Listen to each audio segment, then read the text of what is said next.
This video will contain 4 stories!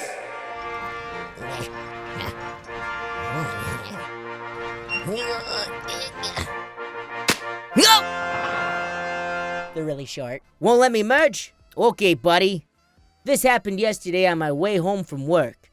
I live in a city with terrible traffic. One of the worst in the world. I was almost home on a major street in bumper-to-bumper traffic.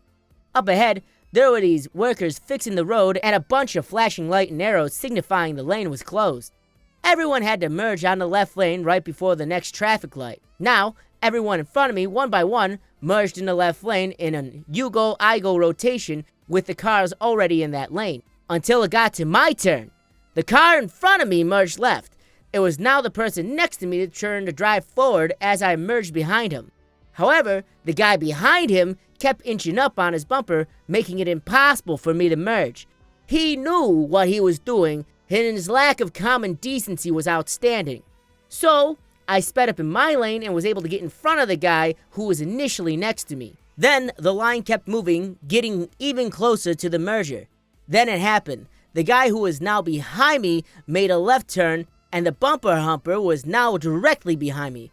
When I saw that, I hit my brakes and proceeded to let the next 5 cars from the right lanes merge in front of me. This is bumper-to-bumper traffic, so we're talking an extra 10 minutes thrown on top of the commute time. He knew he had been defeated, and I didn't mind the extra 10 minutes anyway. My dude, we've all been through this. It's called mild road rage. It's fine. It's good to get back at people every now and then. Just don't risk your life trying to do it, you know? Also, I'm going to add bumper humper to my list of words I got off of Reddit. Won't give me a job with my new degree? No problem. Not sure if this fits here, but it's kind of funny and it's a pathetic way. My wife worked as a nurse's aide in a hospital. While she was working there, she was in a nursing school to get her associates and RN. Just after she graduated, she spoke to the head of her department. She asked if she would be able to get a nursing job there. This obviously made sense, as she is familiar with the department and knows the computer, and would only need minimum training. The director basically responded, "Do you have a BSN?" which she just finished with her associates. The director then said, "Then you have nothing to offer us." 2 weeks later, she got a job at another hospital and left the original one. Here's where the PettyRevenge kicks in. The hospital she worked in as a nurse's aide paid her 2 years of nursing school in full. She didn't even have to pay books. I told her in her resignation letter that she should thank them for paying about $15,000 in tuition for her to go to another hospital. Also, I want to mention, this was 4 years ago, and yes, she has her BSN now, which gave her a whopping 50 cents an hour raise. There was no contract, no repayment bill sent to us. The hospital was an independent hospital and was since then taken over by a large network, which now hires associates and gives them 5 years to get their BSN. This is annoying in every sense of the term of being annoying. See, I feel where this person's coming from. I have a degree in animation. That's why I'm a YouTuber and I do stuff on Twitch and I work at a pizza place. Yeah. But I totally get this. In my case, it is the story of you need experience. Except you can't get experience if no one's willing to hire the inexperienced. So I have a long-term plan, and get me on this. I'm just going to wait it out till all the experienced people die. Hey, they took our money! When I was in 7th grade, my buddy and I got dropped off at the movie theater. We got there pretty early before the movie started and decided to kill some time at the arcade next door to the theater. We were meeting some other friends there to see the movie, so my buddy decided to call our friends to let them know we were next door to the theater. As my buddy pulls his cell phone out of his pocket, he drops a $10 bill on the floor. Before he could start to bend over to pick it up, some older kids grabbed it knowing that it was my buddy's and wouldn't give it back. Not wanting any confrontation, my buddy lets it slide and accepts that these kids stole his money. About 10 minutes later, these kids unplugged the game we were playing and knocked our sodas onto the ground. We had had enough. We then walked outside to see if our friends we were meeting up with had arrived yet, and that's when we saw the older kids. They were parking their bikes in front of McDonald's. Without hesitation, my buddy and I stole their bikes and donated them to the Salvation Army across the street. The look of anger when they saw their bikes were stolen was more than worth the $10 my buddy lost.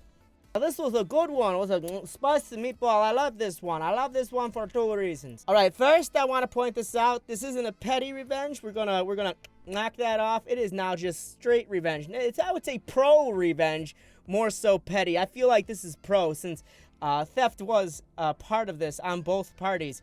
But what I loved was that through the bad, there was good. Someone in the Salvation Army needed some bikes. I mean, gosh darn it. I mean, if it took 2 kids to have to steal it from a group of people who really, really deserved it, I don't see no harm, no foul, though it is theft and you could get into a lot of trouble. Don't replicate this. You forgot your burrito! 10 years ago or so, I was camping with friends outside Burrito, Colorado, and the day after a long night of drinking and bad sleep, I was trying to grab a nap in my tent. A friend of mine thought it would be funny to throw a leftover burrito from the previous night's dinner at my tent, repeatedly giggling every time I cursed him for doing it. Finally, I had to give up on the nap and go the hair of the dog route instead. The next day, the trip was over and we all headed home.